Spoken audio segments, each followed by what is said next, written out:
फिर आपको नाम सुना रहा हूँ, जिसने नहीं सुना वो फिर सुन ले कि भागाभरी ऋद्धिकारणी चांद्र मास के अनुसार चैत्र के महीने में, सौर मास के अनुसार वैशाख के महीने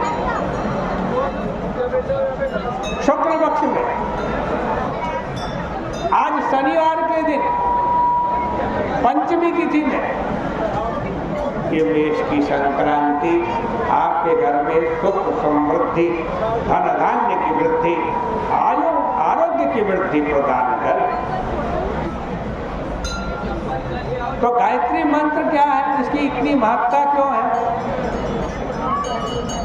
गायत्री मंत्र में सूर्य की ही उपासना है। भगवान सूर्य नारायण से क्या प्रार्थना की गई है गायत्री मंत्र में? बहुत लोग गायत्री मंत्र जपते हैं। आज आपको गायत्री मंत्र में हम भगवान से क्या प्रार्थना करते हैं वो बतलाते हैं।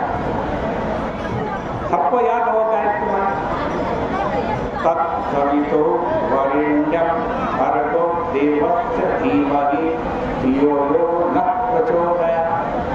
सबको मतलब क्या है कि सवितो देवस्य, सवितो कहते सूर्य को, भगवान सूर्य नारायण का, सवितो देवस्य वरेण्यम भर्गा, वरेण्य माने ग्रहण करने योग्य, वर्ण करने योग्य, जो भर्ग है, तेज है, भगवान सूर्य नारायण का ग्रहण करने योग्य जो क्या है, तेज है, वो धियो यो नः प्रचोदयात्, वो मेरी बुद्धि को प्रेरित कर। जितनी बार भी आप गायत्री मंत्र जप करते हो ना, भगवान से यही प्रार्थना कर रहे हो बार बार कि हे प्रभु, हे सूर्य नारायण, आपका ग्रहण करने योग्य जो तेज है वो मेरी बुद्धि को प्रेरित कर।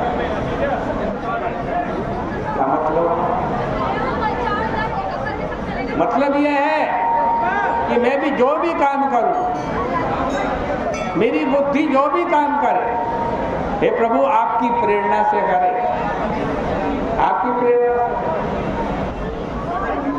और आपको एक बात बताऊं, आप कभी भी भगवान के मंदिर में जावे, तीर्थ में जावे,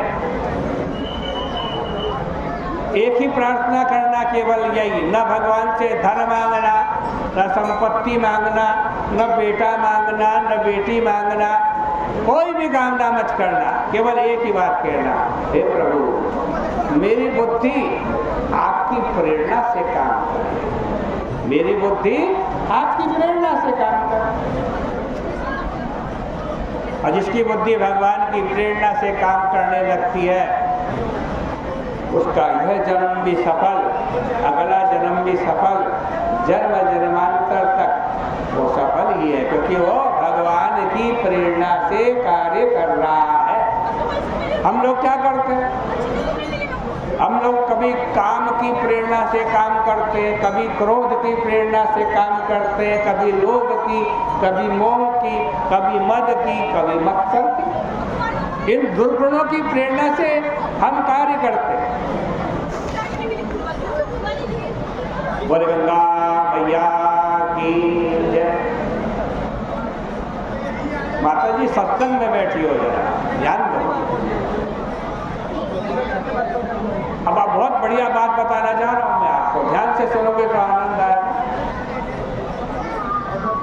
महाभारत का बड़ा भारी युद्ध हुआ।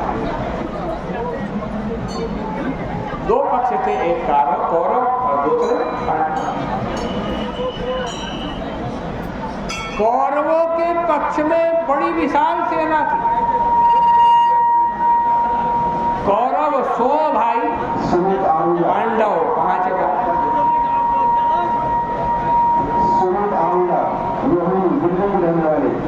देखो उस समय के जो बड़े धुरंधर योद्धा थे वो कौरवों के पक्ष में, भीष्म पितामह कौरवों के पक्ष में, द्रोणाचार्य कौरवों के पक्ष में, कर्ण कौरवों के पक्ष में,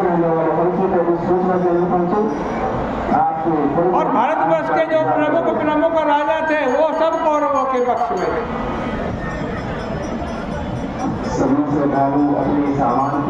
युद्ध से पहले अर्जुन और दुर्योधन दोनों भगवान श्री कृष्ण के पास सहायता मांगने के लिए गए।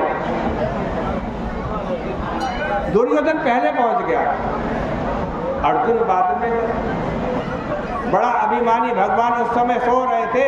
दुर्योधन सोचता है इस ग्वाले के चरणों में क्यों बैठूं, सिर पर बैठूं। पीछे सिर की तरफ जाकर के दुर्योधन बैठ गए। बाद में अर्जुन आए, अर्जुन चरणों में बैठ गए। भगवान की आंख खोली तो पहले कौन दिखाई देगा, सिर पे बैठा हुआ या चरणों में बैठा हुआ। पहले चरणों में बैठे हुए अर्जुन दिखाई दिए। भगवान ने पूछा कैसे आए हो, उधर कूद करके दुर्योधन आगे आ गए। महाराज पहले मैं आया हूँ, इसलिए मुझसे पूछो क्यों आया। भगवान ने कहा तुम ही बतलाओ कि महाराज हमारा युद्ध होने वाला है, आपकी सहायता मांगने के लिए आया। भगवान ने कहा आया तो अर्जुन भी है और तुम भी है, दोनों किसको सहायता। भगवान ने कहा दोनों को दूंगा। दोनों आए तो दोनों। दुर्योधन ने कहा तो फिर पहला अधिकार मेरा है मांगने का। भगवान ने कहा ठीक है, एक तरफ मेरी पूरी यादवी सेना है और एक तरफ अकेला मैं, वो भी निहत्था। मैं युद्ध में न शस्त्र उठाऊंगा न अस्त्र उठाऊंगा।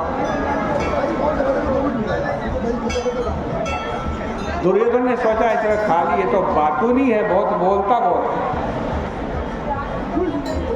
मुझे कोई नाटक रंगमंच तो करवाना नहीं, कई सभा भी नहीं करवानी कि भाषण देना पड़े। मुझे तो युद्ध करना है, युद्ध के लिए योद्धाओं की जरूरत होती है, इसलिए मुझे तो महाराज अपनी पूरी यादवी सेना दे दो। भगवान ने कहा ठीक है, तो मेरी पूरी सेना ले जा। मैं अर्जुन की तरफ देखा भगवान ने और पूछा क्यों अर्जुन, तुम तो ठगे रह गए, अकेले मुझे लिया और मैं भी निहत्था। भगवान ने, अर्जुन ने कहा प्रभु मेरी मनोकामना पूर्ण, मुझे कुछ नहीं